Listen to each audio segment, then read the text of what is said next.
ఈ వీడియో చూస్తే మీరు ఇక బయట హోటల్లో తినడం తాగడం మానేస్తారు. హోటల్లోని ప్లేట్లు గిన్నెలను అత్యంత హేయంగా డ్రైనేజీ నీళ్లతో కడుగుతున్న దారుణం వెలుగులోకి వచ్చింది. వివరాల్లోకి వెళితే యూసుఫ్ గూడలోని Srikrishna Udupi park hotel drainage నీటితో ప్లేట్లు గిన్నెలు టీ గ్లాసులు కడుగుతున్న వైనం వెలుగులోకి వచ్చింది.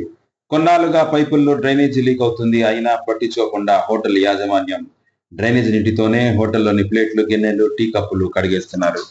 ప్రజల ఆరోగ్యాలతో ఆటాడుకుంటున్న ఇలాంటి హోటళ్లపై అధికారులు ఏ నిర్ణయం తీసుకుంటారని స్థానికులు ఆగ్రహం వ్యక్తం చేస్తున్నారు.